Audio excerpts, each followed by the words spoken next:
Баяр хүү гэж хүнийг таних нэг нь байх, танихгүй хүмүүс бас байгаа. Тэгэхээр уламжлалаасаар өөрийгөө танилцуулъя. За намайг Хүрүүгийн Баяр хүү гэдэг. Би Улаанбаатар хотод төрсөн. За эрх зүйч бизнесийн удирдлагын мэргэжилтэй. Нийслэлийн засаг даргын дэд үтс гэр хорооллын хөгжлийн асуудал хариуцсан орлогчоор 2016-аас 19 онд ажиллаж исэн. За 2006-аас 7 онд засгийн газрын хэрэглэх газрын сайдын ажлын албаны ахлахаар ажиллаж исэн. За Сүхбаатар дүүргийн Монгол Ардын намын хорооны дэд даргаар ажиллаж исэн. Нийгмийн арс Монголын залуучдын холбооны дэд ерөнхийлөгч удирдах зөвлөлийн гишүүн нийслэлийн даргаар ажиллаж исэн. Ийм л хүн дээ. Яаж яваад үндэсний хүсэлд нэр дэвшиж вэ? Хамгийн сонирхолтой асуулт тэр байна. Би 2002 оны 3 сарын 1-нд Хорончдын өдрөөр Монгол Ардын намын гишүүн болж ирсэн. Тэр үед манай намын одоо тогтолцоо бол мэрэг зарчмаар явдаг гэсэн. Шатчтаар. Тэр үед би 2001 онд Чингэлтэй дүүргийн 16 дугаар хорооны залуучдын байгууллагын тэргүүлэгчээр хорооноос хэлж. Тэгээд дүүргийн, нийслэлийн, тэгээ удирдах зүйл гэдэг ингээд шатчтаар нь явж 2023 оны 3 сарын хүртэл ингэж ирсэлтэй. Гэтэл сүүлийн үед манай нам энэ мэрэг зарчмыг алдсан.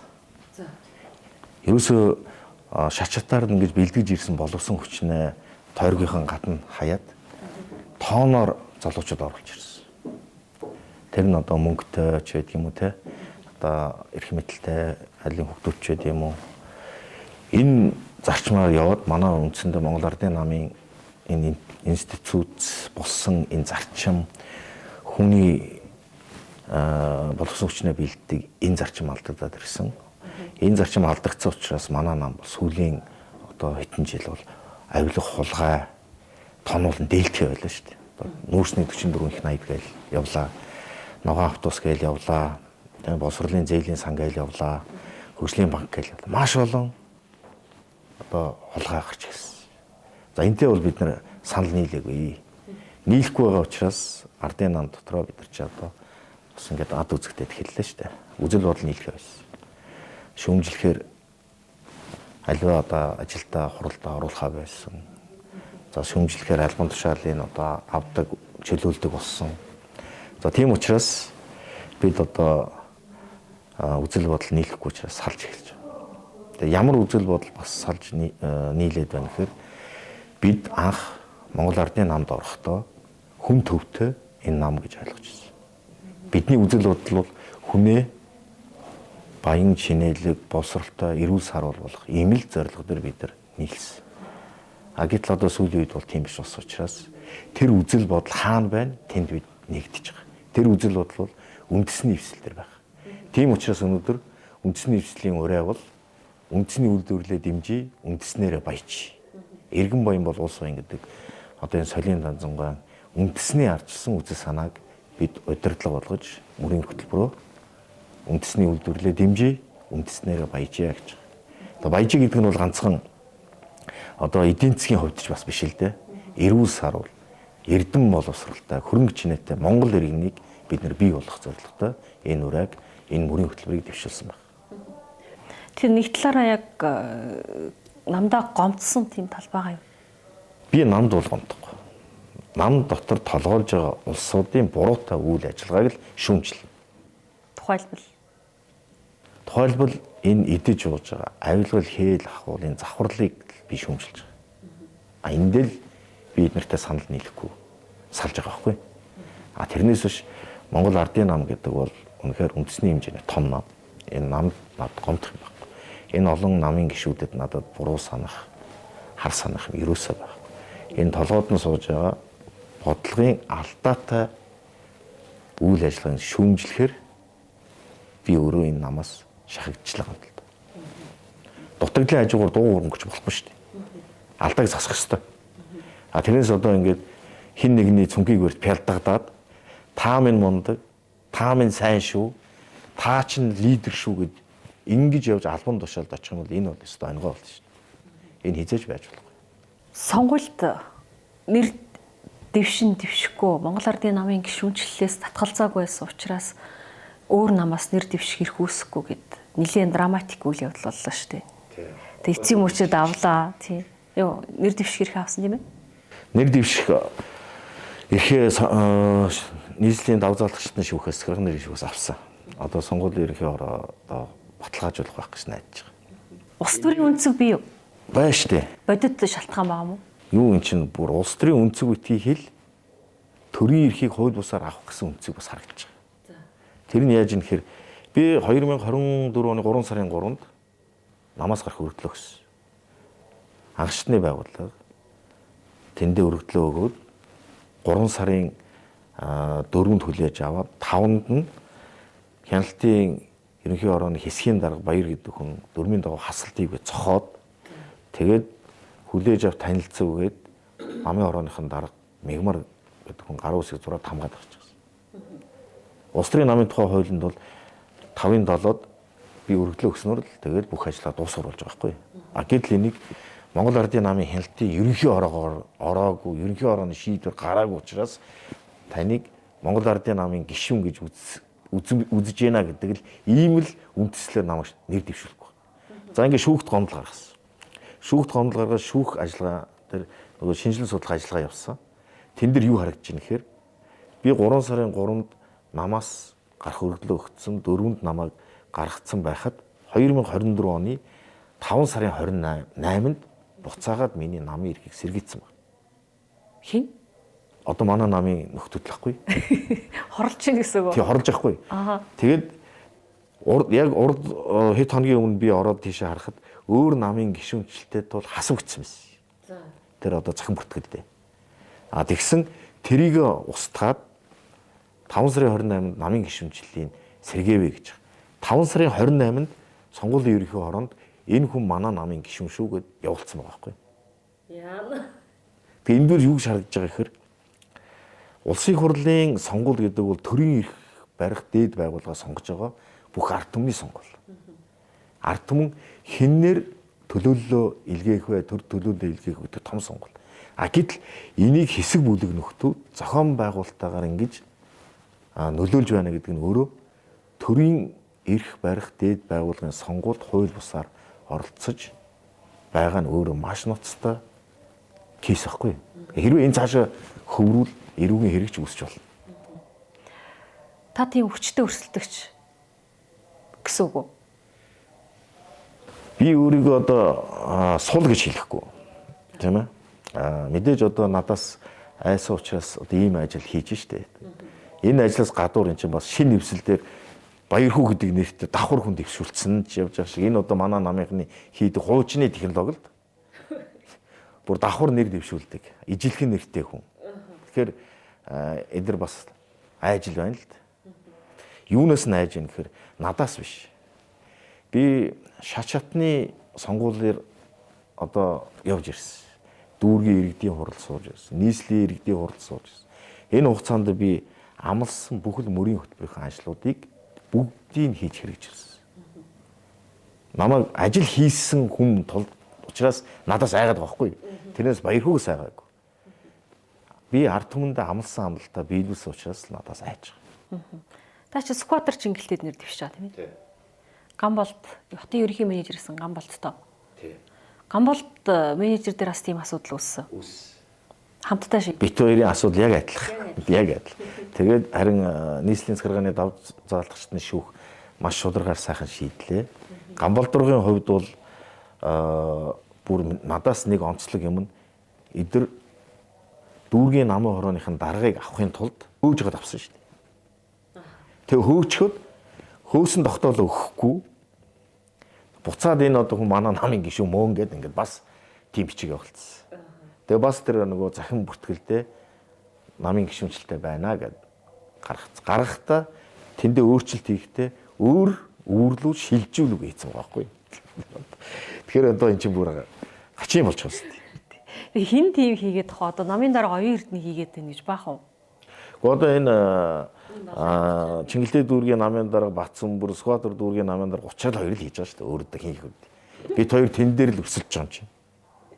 Тэр тойрогт л өсөлж байгаа шүү дээ. Гамбол дарга бол Чингэлтэй засаг дараагаар 8 жил ажилласан. Улсын хурал нэг удаа сонгогдсон. За тэгээ Чингэлтэй дүүрэгт бол маш их юм хийсэн юм шүү дээ. Тэрийг одоо Чингэлтэй ард түмэн бас бүгд л мэдчихэв. Тэгээ энэ хүнээс бол одоо бүр сүнсэн зайлтлал айж шүү дээ. Нэр дэвшгээр үндэсний эвсээс нэр дэвшгээр маш том зориг гаргаад одоо сонгуулийн сурчлагын ажил ихэлсэн ч гэсэн харамсалтай нь одоо эхлээгүй явж байна. Гэхдээ одоо эсрэг намын зүгээс гаргаж байгаа энэ үйлдэл магадгүй та нарын одоо нэр хүнд PR-ыг өсгөөд иж бас болох юм да тийм ээ. Одоо би өсгөж ийн гэхээс илүүтэйгээр бидний тэгш гараанаас сонгуулийн сурчлагаанд өрсөлдөх ажлыг хааж байгаа байхгүй. Одоо 6 сарын 10-нд одоо нэр дэвшигч нар бүгд сонгуулийн сурчлаганд гарцсан. Өнөөдөр одоо 5 хоног бараг 6 хоног нь ингээ өнгөрчлээ. Одоо морд одоо аль хэдийн ирэхсэн. Бид хоёр гараан дээрээ одоо ингээл бариатай л ингээл хоцорж байгаа байхгүй. Тэгээд одоо энэ чинь морд чин гарааныхаа талд орчлоо шүү дээ. Одоо тэгээ араас нь л одоо тэгэл уралдах нь л дээ. Яагаад тэгэхээр одоо тэр бүгд хурдан морд байж таарна. Тэгтээ бид хоёр араас нь бол одоо маш их сайн одоо ажиллаж ийж ард түмнийхээ дэмжлэгтэйгээр л одоо туулж гарах ийм л зам үлдэж байна л да. Тэгэхээр одоо та бол Монгол Ардын намд бол төдийгөөс өдий хүртэл маш олон жил нийслэлийн хэмжээнд удирдах алба хашиж одоо намын журмын нөхөддөг бас амьдралынхаа маш олон өдрүүдийг туулсан хүн. Эцсийн мөчид намын үзэл баримтлалаа одоо намаас сольж те одоо хаалгыг хаагаад өргөдлөө өгöd гарахад сэтгэл хөндөртэй байсан уу? Яг тэр үеийн сэтгэл. Яг би үндэсний хвсэлд орох шийдвэрээ 6 сар утсан л байхгүй хагас жил. Одоо өөрийн үзэл баримтлалын анхны маань одоо тэр хүн төвтэй нам, хүн төвтэй улсын бодлого маань алдагчлаа шүү дээ. Тэр бол миний амьдралын туршид дагаж явдаг миний үндсэн зарчим. Энэ зарчим хаан суусан гэхээр би Бүгд найрамд Солонгос улсад 96-аас 2001 онд би 5 жил тэнд сурч ажиллаж амьдарч ирсэн. Тэнд хар ажиллаж хийж ирсэн. Тэнд би улс нь хүчирхэг биш бол хүн нь ард түмэн дэлхийн хаанч үнэлэгдүү би харсан. Тэнд хар ажил хийж байхдаа хараалгаж ирүүлгэж байхдаа нэг л юм ойлгосон тэр байхгүй. Солонгосод хэлнэ шууд. Чи ямар олигтой доо? Ямар олигтой их оронтой доо чи энд ажиллаж байгаагаа мэдж юм. Тийм учраас чи хий. Энэ хогийг төв шал угаа баг худалчунж 0 угаал гэж хэлээ шүү дээ. Тэгэхэд тэр бүх их оронч үзэл санаа надад Солонгос суусан байхгүй. Тийм учраас тэрнээс хойш би ирээд улс төрийн одоо үйл ажилд идэвхтэй оролцож бас нэг энэ Монгол хүнээ хүчирхэг баян чинэлэг амьдруулахын төлөө ер нь өөрийнхөө хүчийг өгөх ёстой байна гэж тэнд миний үзэл бодол сууж ирсэн. Тэгээд тэрний төлөө явж ирсэн. Миний дүүргийн иргэдэд хурал сонгогдоод миний хийсэн бүх ажил иргэдийн төлөө л байсан. Нийлс сонгогч ирээд миний хийсэн ажил бас энэ ард түмнийхээ төлөө л байсан. Тэр нь юу гэхээр гэр хороолт бид нар анхны дид бүтцүүдийг татж эхэлсэн. Сервис центр гэдэг ажлыг бид нийслэлийн төсөв дээр 10 тэрбум төгрөг тавьж агаад хийж хэрэгжүүлсэн. Чингэлтэй дүүргийн одоогийн 20 дугаар хороо. Скотер дүүргийн 18 дугаар хороо байна. Одоо хүртэл ашиглалтанд ороогүй шүү дээ. Бид эхлүүлсэн. Би ажиллаагүй 6 жил болж байна. Одоо хүртэл дуусаагүй. Гэхдээ дуусахгүй шүү дээ энэ улсууд.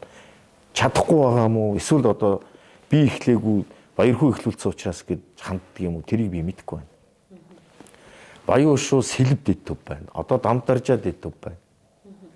Баян шүү сэлб гэр хорооллолд очих дулаан, цахилгаан, цэвэр усны шугам бохирш бүгд очсон. Тэнд 26 мегаваттын цахилгаан станц барьцсан.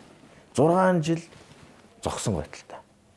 Бид нар ажиллаа өгөхдөө 500 сая доллартай төсөвт өртгөн бүгд Азийн хөгжлийн банктай гэрээ байгуулад их хурл засгийн газараа баталгаажуулаад нийслэлээр ингээд авахар бүх төсвийг бэлдээд бүх дид үтстэй 20 мянган айлын орон сууц 20 мянган айлын амны орон сууц барих мөнгөтэй нөхсөн шүү дээ. Энэ мөнгө одоо хайцсан бүүм. Тэнд өнөөдөр хүртэл 6 жил нэгч байшингийн шав тавигдсангүй. Одоо хийн гэд яваад. Эднэр 6 жил хийгээгүй ажлыг одоо хийн гэд итгэхгүй. Харин манай үндэсний хвсэл энийг харин эхлүүлсэн ажлаа дуусгая гэж бид нар хүсэж байгаа байхгүй. Энд чинь ард түмэн 6 жил 6 нас нэмчлээ. Би 6 нас нэмчлээ. Хүний амьдрал богино шүү дээ. Тэгэд энэ Зуслангийн бүс гэр хороолууд руу цэвэр ус татах 1000 куб хүчин чадалтай 4 том усан санг бид нар Баянзүрх, Сүхбаатар, Баянгол, Сонгонд барьсан. Одоо тэндээс нэг ч айл салбарлаагүй. 6 жил тэр дотор усан сан дотор цэвэр ус ингээл зүгээр л байж байгаа. Зарим нь усаар дүүргэлжгүй. Тэгээ энэ бүх ажлуудаа ингээд зүгээр ингээд сул байгаад харна. Сэтгэл өвдөд байгаа байхгүй. За бид нар охирохгүй л даа. Тэнд амьдарч байгаа иргэд охирно. Дээр нь бид нар одоо энэ тоосчл, хөрсний бохирдол. Тийм ээ? Энэ утаа. Идрээс ч юм бол хичнээн мянган хүн өвдөж, шаналд үхэж байна. Тийм учраас одоо намаа сольсон гэж хэлэх гээд байна тий. Юм хийх боломж олохгүй байгаа учраас юм хийгээд боломж олгож байгаа үндэсний эвсэл рүү би ирсэн. Тэгээд үндэсний эвслийн одоо үзэл санаа, миний үзэл санаатай яв цаана нийлж байгаа. Үндэснэрээ баяжээл тааж. Баян чинэлэг ард иргэдтэй байвал улс нь баян байна. Би тааж очсон гэсэн улаан паспортоо бариад аль нэгэн улсын онгоцны буудлын дээрээс буцмааргүй шүү дээ. Одоо зүгээр буцаж шүү дээ. Улаан паспортыг хараад хүний царайг жарахгүй. Монголиа гэдэг үгийг хараад шууд буцааж шүү дээ. Энэ улс чинь дампуурч дууссан байна шүү дээ. Хэрвээ сонгогдвол шууд ажилд ор. Хийх ажил шууд бэлэн байг. Улаанбаатар хотод бол төгжрлийг бууруулахын тулд замал барих хэрэгтэй шүү дээ. Тэрнээс захиргааны аргаар Улаанбаатар хотод 730 мянган машинаас дээш гарахгүй гэдэг ийм тэнэг шийдвэр ер нь дэлхийн хаана гард юм бэ? Чи Монголд гарч байгаа шүү дээ. Энэ бол хязгаарлалт төр зүрийн л ажил болохоос биш. Насан туршийн ажил биш шүү дээ. Шийдвэр биш. Биш. Энэ ингэж болохгүй. Энэ засаг даргын шийдвэрийг нийслэлийн иргэдийн хурлын тогтоолыг үндсэн хуулийн цэцэд өгөө шууд оноо. Энд чинь хүний эрүүл аюулгүй амьдрах орчны төр хангах хэрэгтэй шүү дээ. Хангахгүй шүү дээ. Тий? Одоо ингэ боддоо. Үндсэн хуулинд нэг сонь заалт байгаад байдаг байхгүй юу? Тэр нь мал бол төрийн хамгаалтанд байна гэж. Гэтэл хүн нь төрийн хамгаалтанд ерөөсөө байх. Үгүй. Энийг бид нар өөрчлөх хэрэгтэй шүү дээ. Монгол хүн Монгол төрийн хамгаалтанд байна гэдэг үндсэн хуулинд бид нар зааж өгсөн. Энэний төлөө үндэсний эвсэл зорж байгаа. Тийм ч учраас иргэнэ баян болгоё, иргэнэ эрүүл байлгая, иргэнэ боловсралтай болгоё. Хүчирхэг Монгол иргэнийг бий болгоё. Өнөөдөр бид нар хөгжихгүй байгаа бас нэг шалтгаан энэ боловсролын систем нь хүний орхичод байна шүү дээ. Яагаад гэж хэлэхээр Харвард, Оксфорд, Кембриж одоо янз янзын дэлхийн томоохон сургуульд төгссөнд бол Монголд одоо хүн тэднэр л ажилд орох юм шүү дээ одоо. Гэхдээ энэ МОИС, КТЭМС энэ одоо шоти центр нь төгссөн улсууд нь яах юм тэгээд лангууныхаар худалдаг чиглэл зогсож явах юм. Чи ийм ялгартай байж болохгүй. Энэ бол одоо үндсэн хуулийн утга агуулгыг маш ноцтой зөрчиж байгаа асуудал шүү дээ. Яг гол мөрийн хөтөлбөрийн цөм юунд зангидэгдэж байгаа юм? Үндэсний эвслийн. Иргэдээ яаж баян болох вэ? Баян чинэлэг болох вэ гэдэг л асуудал байна шүү дээ. Тэнд ерөөсө толгойн 3 жолоо бий. Тэр нь уул уурхайн салбар байна. Хөдөө аж ахуйн салбар байна. Аж үйлдвэрийн салбар. Энэ салбаруудын том үйлдвэрүүдийг бид нэр хөгжүүлж үйлдвэрүүдэд барьж ашиглалтанд оруулж чадах юм бол Монгол улс аандаа дагаа жижиг дунд үйлдвэрүүд нь бий бол. Уул уурхайн салбар яаж вэ? Шууд түүхийг нь гадагснаар гэж. Хөдөө аж ахуйн салбараа яаж татч дампууруулж унгаж шүү дээ одоо. Дээрээс нь аж үйлдвэрийн салбар нь байхгүй. Өмнө нь байсан бүх аж үйлдвэрийн салбараа бүгднийг ховчлаад зараад төмрийн сэгэнд ингээд урагш нь гаргацсан. Одоо тэр үед бэлдэж исэн боловсон хүчнүүд нь бүгд одоо ингээд ертөнцийн мөнх усыг үзээд эхэллээ шүү дээ. Тэгээ одоо боловсон хүч байхгүй. Тэгэхээр энэ бол ерөөсөө толгойн 3 чулууныхаа боловсон хүчин хүнээ бэлдэж үйлдвэрлээд барьж тэр одоо барьсан үйлдвэрийн ашиг шимийг тэ хувь цаг арт түмэндээ түгээж олгодог бодлого бол манай үндэсний эвслийн мөрийн хөтөлбөрийн үндсэн цөм байх. Тийм ч учраас одоо зэт үеийнхнийхээ одоо хуримтлалыг яаж үүсгэх талаар бид нар мөрийн хөтөлбөртөд тусгасан. Насны ангиллаар навж Тий. Хүн ерөөсөө төрөхөөс тий өтөл нас хүртэлх яг одоо нөгөө насны ангиллалтанд тохирсон арга хэмжээнүүдийг авч хэрэгжүүлнэ гэж манай мөрийн хөтөлбөрт заачсан байна. Доошлоод одоо тэр аж үйлдвэрийн том салбаруудаас доошлох салбараа дунд жижиг аж үйлдвэрийн салбарууд үйлдвэрүүд үүсгэхэд тэнд одоо бид нар гэр бүлийн тий одоо ах дүүсийн ч гэдэг юм уу ийм одоо салбарлах одоо тэр жижиг дунд үйлдвэрлэлийг хөгжүүлэх, кластерчлан хөгжүүлэх арга хэмжээнүүдийг бид нар үндэсний эвслэхийн мөрийн хөтөлбөрт тусгасан байна. Сүүлийн үед одоо Монголын намуудад өөрийн гэсэн яг үзэл баримтлал чиг баримжаа байхгүй баруун зүүнээ ялгаа бэлсэн гэж ярьдаг болсон. Энэ тал дээр одоо үндэсний эвсэл яг баруун зүйл үзэл баримталтай нам юм уу зүүн үзэл баримталтай нам юм уу ер нь цаашид аль чиглэлд нь улс орныхоо одоо бодлогын хөгжлийн бодлогыг тодорхойлно гэж Жанжин Шумаа тодорхойлсон юм. Манай үзэл санаа бол тэр төвлөрүүлсэн төрийн татврын тэр баялагийг буцаагаад ард түмэндээ амьдрахт нь олон жилийнх нь одоо ингээд нөгөө үр тариаг нь тарьж өгөх суур баазыг бий болгох тэр мөнгийг буцаагаад заръя л гэж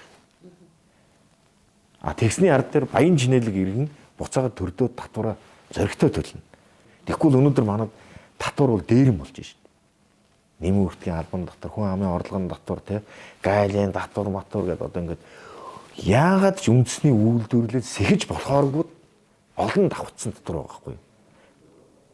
Гэтэл энэ бүх татварыг нэмээд үзэхээр бараг 40-50% татварт явчихна. Тий, 46 толоо баг шүү. Ингээд явчихна. Тэгээд нөгөө хүмүүсээ цалингийн олигтой нэмж чаддаг. Үндсэндээ бол одоо цалин нэмээд байгаа боловч цаана нөгөө мөнгөний ханшийн уналт чинь өөрөө буцаагаад нөгөө мөнгө чинь 2 дахин 3 дахин буцаага залхиж байгаа байхгүй. Тэгсэн мөртлөө төрийнх нь бүтц дангагаалгана. Яг л тэр төр мөнгөтэй байгаад байна шүү дээ. Зөвхөн өөртөө зарцуулаад байгаа. Биднийх бол ингээд цугдэрсэн мөнгийг дийлэнхийн тийм ээ баг одоо 80-90% ард түмэндээ та нар ингээд ажиллаж амьдрах боломжийг чинь ингэж гаргаж өгч жижиг дунд үйлдвэр бий болох тэр бүх боломжийг ингэж түлхэж өгнө. Үлдсэн жоохон мөнгөөр нь төр өөрийгөө авч явна. Тийм учраас төрийн нөгөө данхаасан бүтцийг хумьяа багуулгая гэдэг санаач ерөөсөө хий. Энийг л одоо бид нар үндэсний авчирсан үзэл санаа гэж хэлээд байгаа хгүй. Одоо үндэсний эвсэл бол Монголын хөрөнгөтнүүд олигархуудын нэгдэл цугларалт болчлоо гэж хүмжлээд байгаа шүү дээ. За үнэхээр одоо бидний үзэл санааг дэмжижээвэл одоо нэгдэхээс өөр яах вэ? Гэхдээ одоо энэ манайхан ч одоо өнөөгийн эрх барьж байгаа улсууд сонгуульд өрсөлдөхийн тулд үндэсний үйлдвэрлэлээ дэмжин та нар минь энэ улс орны ячааг үүрж байгаа шүү гэж хэлж гарч ирдэг мөртлөө гарсны хард дээр нөгөө ажилчин ангиа тийм ээ буцаагаад нөгөө үйлдвэрлэгч бизнес рүү төрхөж эхэлдэг. Та нар харж байна уу? Эднэр л баяжаад. Одоо эдний татврыг нэмье. Тэгэл одоо та нарын халамжийг нэмээдэй. Ингээд үйлдвэрлэгч нөгөө ард түмэн хоёроо хооронд хагална будрах чинь бодлого яваад шүү дээ. Энэ болохгүй шүү дээ. Чин энэ гэр дотроо бид нар чинь эвтэй байж иж хүчрэхэг байна. Гэр дотроо задлалтууд л бид нар гадныхны л идэж хоол. Тийм ч учраас одоо ингээд том аж ахуйн нэгж үйлдвэрүүдийг байгуул ихээр яагаад байгуулахгүй вэ? Энэ түүхийд чинь бүгдийн түүхийгээр нь гарах сонирхол их байна шүү дээ. Тийм ч учраас тэнд авилгал явж байна.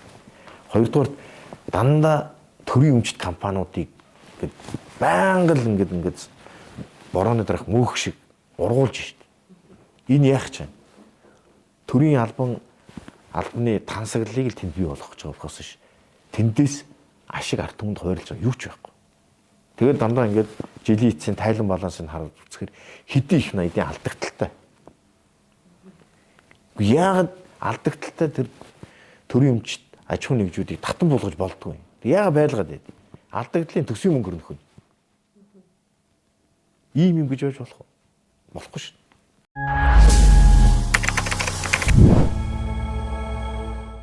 үндэсний эвслийн үзэл баримтал чиг хандлагаас яг таны хувь хүний үзэл бодолтой хамгийн их одоо үнэт зөвд үзэл бодолтой нийлсэн тэр үндэсг нь юу юм бэ? Үндэсний эвсэл альва нэг нам хүчинтэй сөргөлдөх юм байхгүй. Ивийг хамтарч хичээж, ивийг хичээгээд хамтарч хийгээл гэж байгаа. Дээр нь хийх ажил нь тодорхой. Эсвэл үндэсний аж үйлдвэрээ бий болгоё.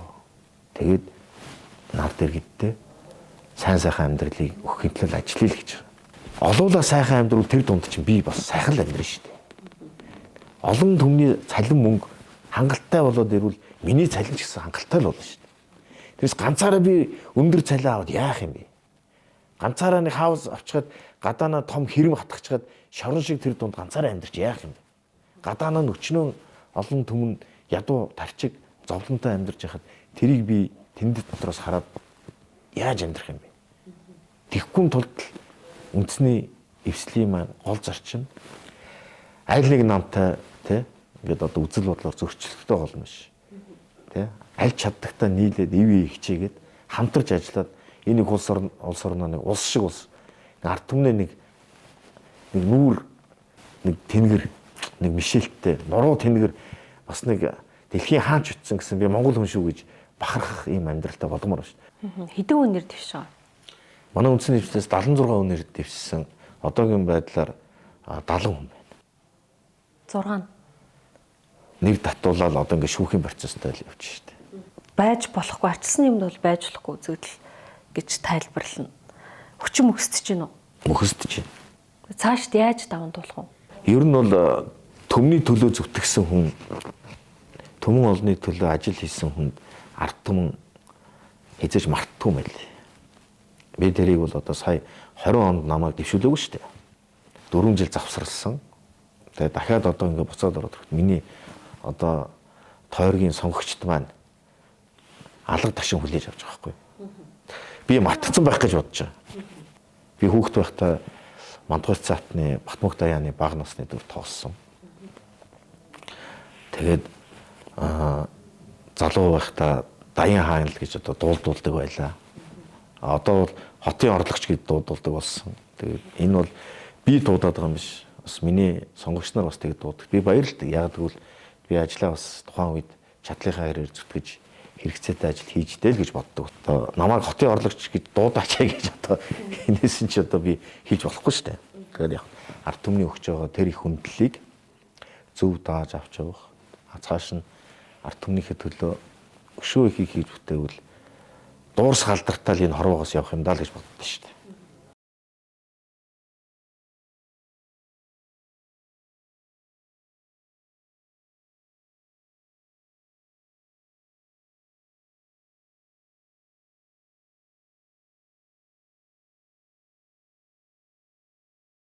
Батмөх Даян хаан нэг яг улс төрлөө уруу татсан зүйл нь юу юм бэ? Солонгосын 5 жил. Тэр үед Азийн эдийн засаг, Солонгосын эдийн засгийн хямрал болсон. Би тэнд сард өдөрт ганцхан гомын идэ сар гараа амьдарч утсан. Ажил байхгүй. Бүх Солонгосын бүх үйлдвэрүүд дампуурд хаалгааж. Та бүхэн санаж байгаа. Тэгэхээр солонгосууд эх орныхоо төлөө өөрт байгаа ямар л албанд бүгдийг бариад эх орондоо өгч ирсэн шин. Тэр ард түмнийхээ бүх алтыг цуглуулад Солонгосын засгийн газар Дэлхийн банкнаас зээл авсан байхгүй. Тэгжиж эдийн засгаа дахиж өөдөн татаж бүх аж үйлдвэр, жижиг дунд үйлдвэрийнхаа сэргээж авсан. Тэгэхэд тэнд би эх оронч ард түмэн ямар байдгийг мундгийг тэнд харсан. Солонгосууд тэдэнтэй харьцуулахад эх оронч хүмүүс мөн үү? Монголчууд эх оронч. Эх оронч тулдаа өнөөдөр манайхан чиг тэмцэж штэ одоо ингээд сошиалар хэрүүл хийгээл байна. Ингээд газуураад байна, талбай дээр тэмцээд ингэж эх оронч гагцхүү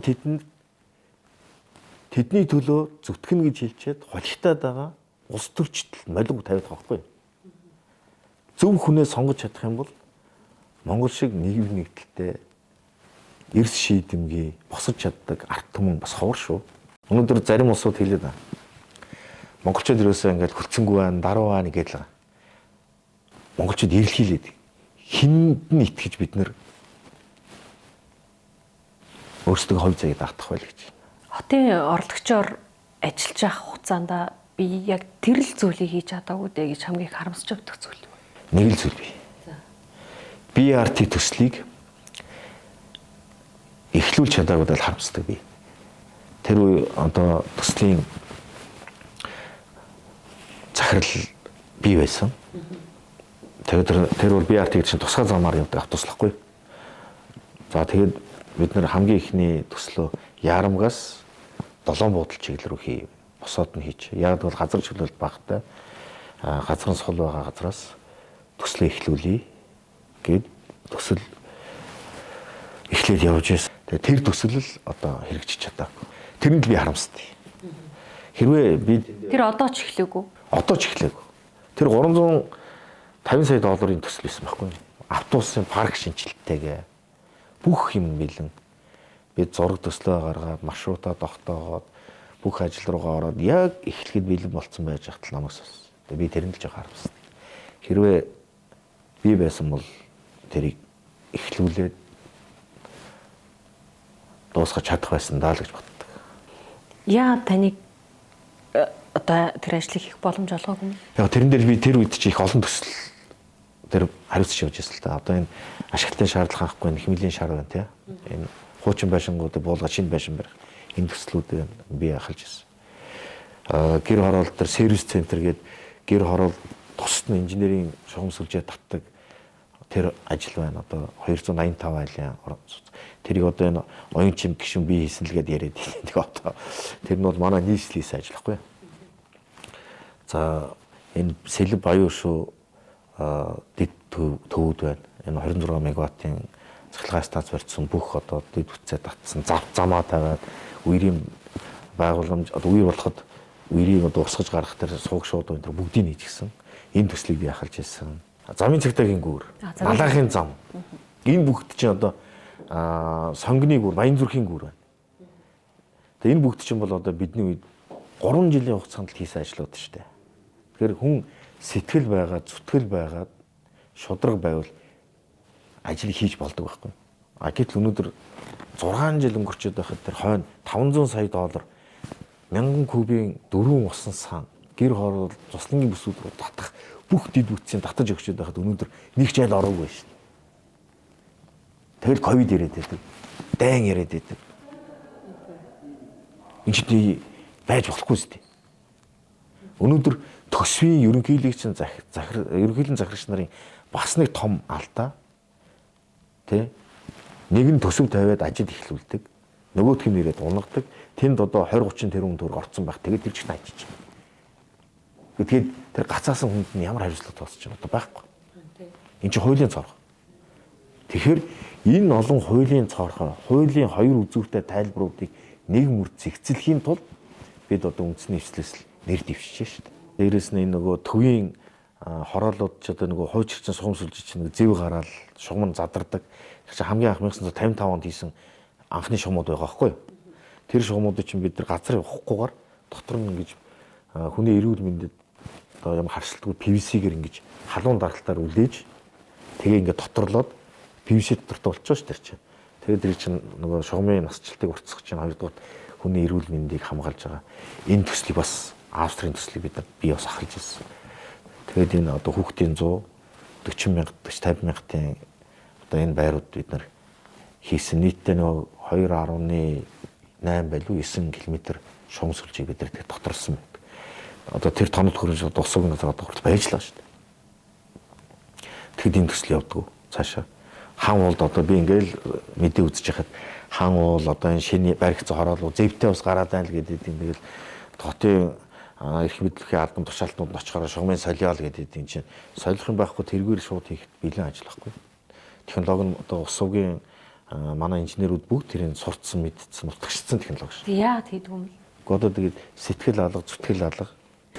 Хотын хөгжлийг хотыг хөгжүүлнэ гэвэл толгойдоо зурсан хүн л энийг хийдэг. Тэрнээс зүгээр ингээд очих юм бол шүү дээ. Учраа олохгүй. Энэ талд нэг нь нурж яхад тийшээ гүйж очин тэгтэл энд нурна. Тэгэл ийшээ гүйж очит энэ хашаа хоттой хон шиг байхгүй юу? Хоттой хон шиг байхгүй. Тэгээд нөгөө хашаа энэ тэнд унаад гид бороо ороод задраал ингээ явхад тий? Тэр бүхний араас хөрс. Тэгэл одоо ажлаа мэдгүй хүн чинь ингээл араас нь төгөөд байна. Ажлаа мэддэг дурсууд чинь урьдчил энд болог тавьдаг байхгүй. За ийм болоод энэ ингэж энд нь дандаа хаалт тавьж тэгээ бүх юмаа ингэж хашиж авч жагаад хөгжил ярьдаг байхгүй. А гэтэл эдгэр чинь нөгөө хашаа нь унаад ахаар чи юу хөгжил хашаагаа босгосоор гол дуусч байгаа. Одоо метро барина гэж яриад байгаа шүү дээ ирэх хэрэгчэд. Зарим нэг одоо сөрөвчин мэдээж үнд шүмжлэлтэй хандж байгаа. Яг бодит хариулт нь бодит нөхцөл байдал нь юу юм бэ? Ер нь бол одоо нийтийн тээвэр гэдэг чинь бол олноор нь аюулгүй тээвэрлэх л юмыг хэлээд байгаа байхгүй. Тэрнээс ч одоо тэр дүүжин тээвэр бол биш. Тийм учраас одоо энэ метро, трамвай, энэ LRT, BRT гэдэг энэ нийтийн тээвэр олон төрлүүд байх. Энэ бүгд байх хэрэгтэй байхгүй. Гэхдээ альнаас нь эхлэх вэ гэдэг эренбэлэх хэрэгтэй. Алийг нь эхэлж хийх. Алинаас нь эхлэх хэрэгтэй. Ер нь нэгдүгээрт бол одоо бид нар нийтийн тээвэр автобус болон BRT бас эхлэх хэрэгтэй. Энийгээ бид нар шийдчихэж дараагийн алхмууд руу орохгүй бол газар доорх метро гэдэг чинь сугам сүлжээ түнэлийн асуудал чинь бүх сугам сүлжээ түнэл замын асуудлууд бүгд өндөгддөг. Тэгэхээр тэр төлөвлөлтийг хийнэ гэдэг бол доотлол 10 жил байхгүй. 10 жилийн дараа бид нар метрон цугах гэдэг шүү дээ. Өнөөдөр ярьж байж юу? Тий. Тэр нэг шугам. Одоо Улаанбаатараас одоо зүүнээс баруун талтай 5 шираас одоо офицерш гэдэг юм. За яг зарим нь бол одоо зарим баг хэсгийн газар доогуур, зарим нь дээгүүр ингээд ил гарах төлөвлөлтөөр бол бас жоохон хурдан хийж болох байх. Яаж төлөвлөхөөс бол. Тэгэхдээ энэ зарж байгаа хөрөнгө оруулалт биш үү? Энд зарж байгаа хөрөнгө оруулалт 10 жилийн дараа хөрөнгө оруулалтаа нөхөх хэдэн жилийн дараа нөхөх үү? Нийтийн тээврийн салбар бол ерөөсөө ашигын бус салбар. Хөрөнгө оруулалт нөхөн гэдэг ойлголт юм бараг байхгүй. Дандаа төрийн татвар тавьдаг байхгүй. Тэгэхээр энэ гарч байгаа нийт мөнгө нь бараг тэрбум гаруй доллар. Харин ингээд төгжрөл буурах юм гэхэд 10 жилийн дараа буурах юм. Буурахгүй. Харин тэр тэрбум гаруй доллароо Улаанбаатар хотод хурдны болон давхар олон төвчний хотолцохгүй гүүр зам энэ тэр сайн барих хэрэгтэй. Тэрүүн доллараар маш олон гүүр барьж шүү. Маш олон зам тавина. Төгжрлөөс гарах ганц гарцуул ерөөсөө замаа л барих хэрэгтэй шүү дээ. Тэгжээж л гарна. Энэ Бээжин гэхэд 10-20 сая машинтай шүү дээ. Сеул 20 сая машинтай. Улаанбаатар 650 мянган машинтай. Тэгэл одоо дугаараа хязгаарлалт хийн 750 мянгаас дээш гарахгүйгээр хязгаарлалт хийн. Гэхдээ нэг зам барихгүй шүү дээ. Тэг яаж төгжрлөөс гарах юм? Тэгсэн мөртлөө метро барина гэдэг. Тэгээ тэр нь 10 жилийн дараа ашиглалтанд орно шүү. Яарч хэцүү юм тий одоо юунд хинт итгэж. Бүгд энэ чинь бодлогын алдаа байхгүй даа. Энэ толгойдоо зурж чадахгүй шүү дээ. Энэ хөгжлийн бодлого чинь. Том зургаар нь хардаг хүн л энийг чи хийдэг байхгүй. Миний толгойд хөгжлийн бодлого байна. Тийм учраас би Улаанбаатар хотын хаана нь юу байх, хаана нь юу байрч болохгүй байх. Бүх төлөв миний одоо толгойд байдаг. Тийм учраас би ажиллаа 3 жил болоход энэ олон ажлыг чинь бүгдийг ард нь л гарлаа шүү дээ. Хэрвээ тийм байгааг бол би чинь нөгөө нурцсан хашааныхаа хонос хөөцөлцөөр бол тэгэл ажиллах шүү дээ. Жижиг дунд үйлдвэрүүдийг дэмжих, цаашлаад үйлдвэр технологийн парк байгуулах ажлыг эрчимжүүлэх шаардлагатайг онцолдог байсан. Энэ ажлуудаа өргөжлүүлэх үү? Манай үндэсний эвслийн мөрийн хөтөлбөрт энэ ажлууд байгаа. Жижиг дунд үйлдвэрлэлийг яаж хөгжүүлэх юм бэ гэхээр тий өнөөдөр хүртэл одоо маш олон жил ярьлаа шүү дээ. Тэг хөгжсөн үү? Хөгждөг. Яагаад? Энд хамгийн том юм технологийн олж чаддаг байхгүй. Нэгдүгээр технологи. Хоёрдугаар хөрөнгө оруулалт байхгүй. Чин солонгосыг л одоо бид нар байнга жишээ дурддаг шүү дээ. Солонгост уул уурхай нэгч баялаг байхгүй. Тэр улс өнөөдөр дэлхийн өндөр хөгжилтэй 10 улсын нэг болчихсон. Явж байна. Эдийн засгаараа тэргүүлж одоо бүр IT электроникоор тэргүүлээд эхэлсэн. Тэд юун дээр төсөөлсөн гэхээр солонгос хүнийхээ мэдлэгт төсөөлсөн байхгүй. Хүнээ хөгжүүлсэн. Энэ тархийг ухахаар их юм гарна. Хүнээ зөв хөгжүүлж чадах юм бол энэ дотор чинь хизээ шавхагдшгүй баялаг бол толгой дотор. Одоо Солонгосоос бид нар технологи авъя гэхээр өгнө л гэнэ. Гэхдээ яг өгдөг дээрээ толохоор хүн өөрийнхөө иддэг хоолноос хуваалцах уу? Дургу. Өөрийнхөө олж байгаа ашигнаас хуваалцахыг хэн ч хүсэхгүй. Тэнд хэн хүч нөлөө үзүүлэх ёстой вэ? Энд бол төрийн бодлого хэрэгтэй байхгүй юу? Тийм учраас эн чинь эрдэмтэн мэрэгдээ хөгжүүлж, тийм ээ?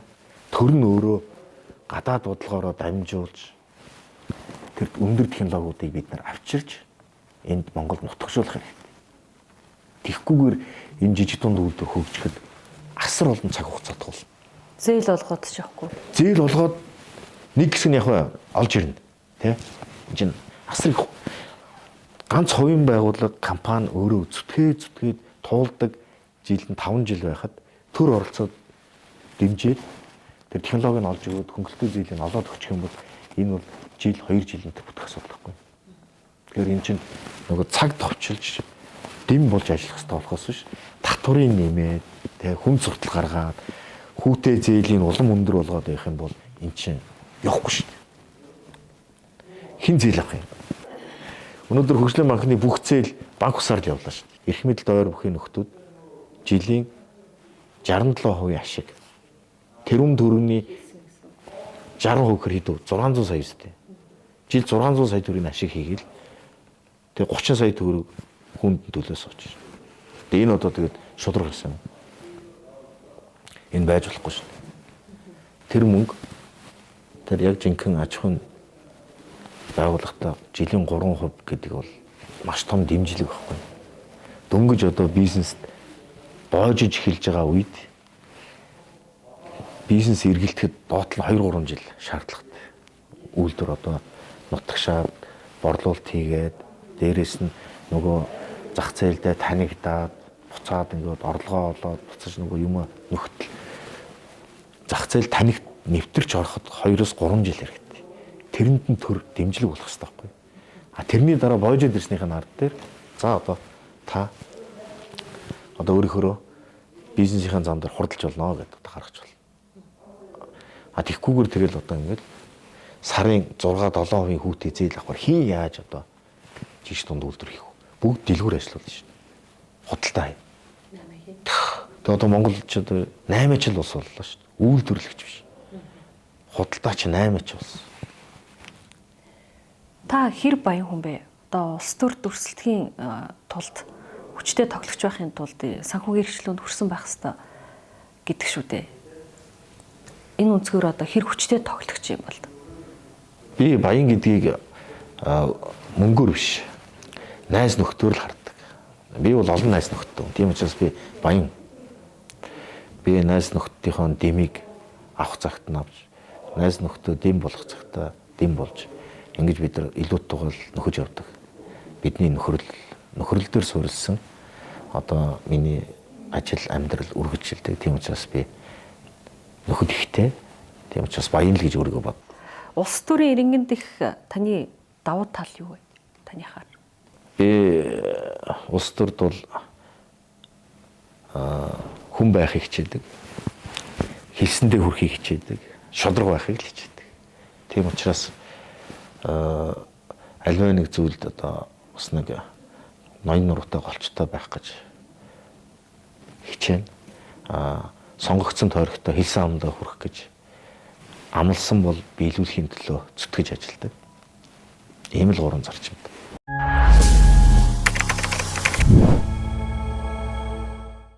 За тэгэхээр сонгуулийн сурчлагаа эхлээд одоо бараг талдаа орчлоо удлаа ярьсан хүнд та бүгдийн сонгуулийн сурчлагаа эхлээгүй байдаг. Айж гинөө. Одоо сонгуулийн сурчлагаа талдаа орцсон бас хүндэл байна л да. Мэдээж одоо сэтгэл бас жоохон эмзэглэлтэй л байгаа шүү дээ. Хувь хүний хувьд. Одоо бүх нэр дэвшигч нар маань сонгуулийн сурчлагаандаа гарчихсан. Тэгээд иргэд сонгогчдойгоо уулзаал байдаг. Тэгээд бидний хувьд бол одоо хуулийн хүрээнд одоо ингээл шилэн ханы цаана ингээл хүлээгээл зогсож идэг. Гэтэ нэг зүйлд л одоо найдаж байгаа. Тэр нь бол одоо Сүхбаатар Чингэлтэй дүүргийнхаа иргэдэд л найдаж шүү дээ. Сүхбаатар дүүргэхэд л дүүргийн иргэд орол нийслэл одоо улсын хурлд ингээд би одоо аль нэгэн тойрогт худлаа ярьж юмаа хийгээгүй биш. Нэг тойрогтоо нэг дүүрэгтэй хийсэн бүтээсэн ажилтай байгаа учраас л одоо сонгогч олонтойгоо нүүр бардам одоо очиндоо л гэж одоо бодож суугаа. За тэгэхээр үндэсний эвслийг сонгосон бас нэг шалтгаан нь одоо эвслийн намын дарга, эвслийн удирдагч та бүхний туг далбаа Намтоо баярын гэдэг хувь хүний бас үзэл бодол тэр хүний байр суурь харьяасан байсан байх гэж бодож байна. Манай номд чинь бол бас Эстоныг 90 хуух гэдэг шиг эр хүн шиг л эр хүн штэ. Амлсан бол бийлүүл. Одоо нэг үгүй гэвэл одоо тэгээд мянга одоо яриач хэрэг байхгүй. Яг заавал заагүй болгүй. Яг бидний энэ зан чанар илүү их тийм ойр байдаг байхгүй. Би ч бас яг өөрөө яг нэг заавал заагүй болгүй. Тийм л зантаг.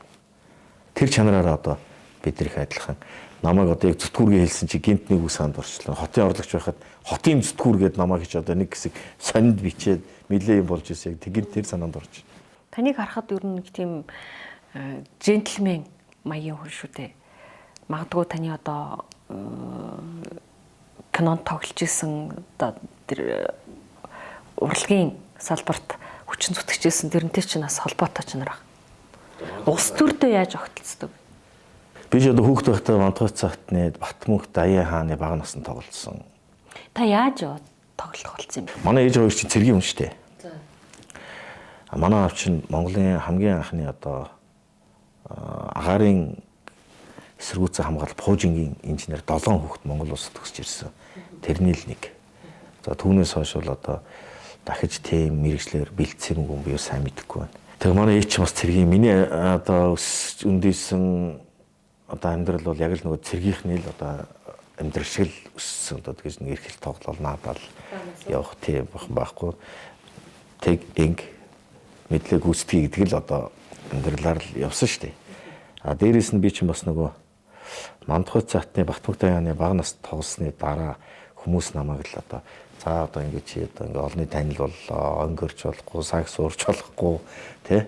Одоо бас нэг хүний одоо итгэлийг да энэ төмөн олны итгэлийг хайр хүндлийг дааж яваарай гэл маш олон хүн цагтдаг байсан. Магадгүй одоо тэрнээс үүдэлтэйгэр би жоохон нэг юм даргуухан ч гэдэг юм уу тий. Нэг аливаа юмд бас нэг төрүүлж өрч дуурайд байдаггүй бас тийм зан чанар суусан байхыг бас үгүйсэхгүй. Тэгээд одоо миний амьдрал бас нэг хамгийн том нөлөөсөн зүйл бол Батмөнх Даяа хааны хаан ширэнд залгаж яхад тэр зураг авсан байхгүй. Одоо Монголын их Даян хаан гэл тэгэл одоо нөгөө хаан титэм өмсөөл тэгэл одоо ингээл нэг сүх тэргэндээ гарч ирэл гэрээсээ гараал ингээл том өргөнөөс гараал ингээл халтахад тэр зураг авалтан дээр Нямбууг одоо хорлоогийн Нямбуу гэж одоо мундаг эрдэмтэн намайг дууж гаргаад тэгээд мөнх тэнгэр тангар өргүүлж ижлээ. Өнөөдөр хүртэл миний ингээд амьдралын зарчим болол явж яагаад гэвэл нөгөө өргөцсөн тангарахтай үнж байх ёстой гэдэг юм ингээд нөгөө ухамсар төлөвшөөд залуу эдэр нас руу ороод ирэхээр улам их л бодогддгийм л. Би ч тэгээд мөнх тэнгэр тангар өргөцсөн хүн штэ гэж. Хэдэн настай байсан бэ? Би тэгэхэд 11 настай байсан. Тэгэл одоо тэр тангараг бол одоо хүртэл миний зүрх сэтгэлээс гардгүй. Тэр бол эвийг толгой болгон баттгах нь итгэлийг гал болгон бодраа үннийг тог болгон мандуулна гэж. Тэгээ тэрийг би өөрийнх амьдралын гэдэг юм итгэл үнэмшил болгоод явдаг. Мөнх тэнгэрийн хүчин дор эвийг тулг болгон баттгах нь итгэлийг гал болгон бадраа үннийг тог болгон андуулна. Хүрвэгийн баярхуу. Нутаг ус гэж ярьдээ шүү дээ. Одоо хөдөөгүй монгол хүн гэж байхгүй гэдэг шиг аав ээж чи аль нутгийн. За миний аав бол Завхан аймгийн Баян-Архын сумын одоо харьяат. За миний ээж Төв аймгийн Баянцхан сумын харьяат. За би өөрөө бол одоо Улаанбаатар хот төрсөн. А тэгтээ 100-ийнхаа амралтаар ээжийн нутагт манай өвөө ээжийн дүү нар маань байдаг. Тэгээ тэндээ очиж 100-ийнхаа амралтаар одоо морь унаж адуу хариулна, тугал хариулна, хураг шиг хариулна тэгэл нэг гүү мал барина тэгэл одоо ингээл хийхгүй л ажил байхгүй л тэгээд бүгдийг л хийд. Одоо кинонд тоглох урилга энэ төр ирдэг үү танд? Одоо эрэг хамгийн сүүлд би ч одоо уулын төмөрд тоглоод тэгэл тий уулын төмөрд тоглоод тэгэл ерөнхийдөө улс төрийн замналыг илүү төлөвлөхөөгөл явсан. Сүхбаатар Чингэлтэй болвол хотын бас харьцангуй сэхэтэн дүүргийнхан гэж явдаг. Таныг сонгох шалтгаан юу юм бэ? Маш товчхон. Та юу амлаж чадах вэ? Инженерийн сум сүлжээг хуучирсан барилгыг засаж янзалж, тийм хүчтгэж, инженерийн сум сүлжээг нь солиод тааламжтай амьдрах нөхцөл боломжоор нь хангаж өгч чаднаа л гэж хэлнэ. Тэр бол одоо миний хийж байсан ажил. Би хаанаас яаж эхлэх вэ гэдгээ өөрөө мэднэ. Яг үл энэ бүх дэд үтс, хотын дэд үтсийг би хариуцсан ажиллаж байлаа шүү дээ. Тэгэхээр хаанаас нь эхлүүл утасны үзүүрийг хаанаас нь хөөрүүлвэл яаж орооцолтгүй тайлдгийг энэ бол миний мэддэг ажил та. Тийм учраас хэрвээ би сонгогдох юм бол юу хийх вэ гэж бодох юм надад ерөөсөө байхгүй. Шууд ажилд орно. Энэ бол миний давуу тал. Цаг гаргаж ярилцлага өгсөнд баярлалаа. Танд амжилт хүсье. Ялалт байгуулаарай. Баярлалаа. Намайг бас ярилцлаганд оролцуулсан танд маш их баярлалаа. Таны цаашдын ажил амьдрал дандаа сайхан байж амьдралынхын зам сүү шиг юм дарлан байх, цагаахан байхыг ерөөё. За баярлалаа.